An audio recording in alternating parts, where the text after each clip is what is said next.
Muy buenas a todos y bienvenidos a Error de Record. Soy Sergio Castañeda y continuando con el especial de Sitges de este año os traigo la review de Hunt, película dirigida por Lee Jung-jae, conocido por su papel protagonista en la archiconocida El Juego del Calamar, que debuta en la dirección con un thriller made in Corea.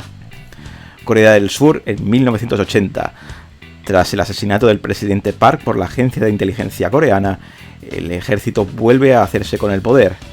Corea del Norte lo ve como una oportunidad para una invasión futura y envía a uno de sus espías.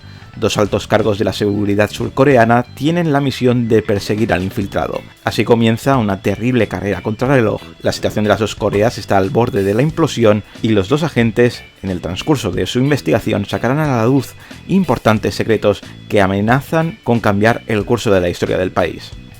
Desde que se anunció su presencia en el pasado Festival de Cannes, mi curiosidad e interés por esta película no ha parado de ir increciendo.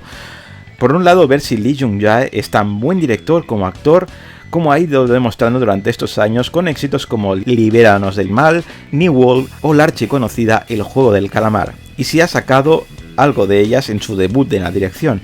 Eso y que Corea parece especializarse en thrillers que funcionan como el mecanismo de un reloj. Lo mejor es cómo mezcla el thriller político 100% made in Corea o de puro diálogo con tramas de espías norcoreanas, crisis con Japón y el hecho de estar ambientada en la convulsa Corea del Sur de los 80 con escenas de acción que son pura adrenalina.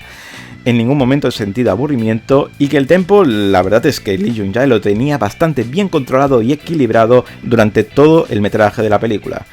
Muchísimo ojo a todos los homenajes a la filmografía del propio Lee Jung-jae. Lo peor es que se exceda en el tiempo total de metraje y que algunas escenas podrían estar algo más pulidas. Eso y que hay que prestar bastante atención a diálogos y a referencias, ya que son muy importantes para el desarrollo de la trama.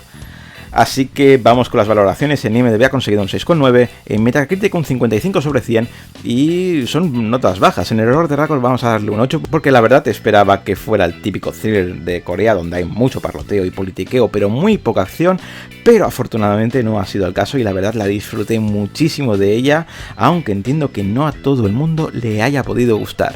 Recordad que las valoraciones son personales y que si tenéis la vuestra podéis dejarla aquí abajo en la caja de comentarios.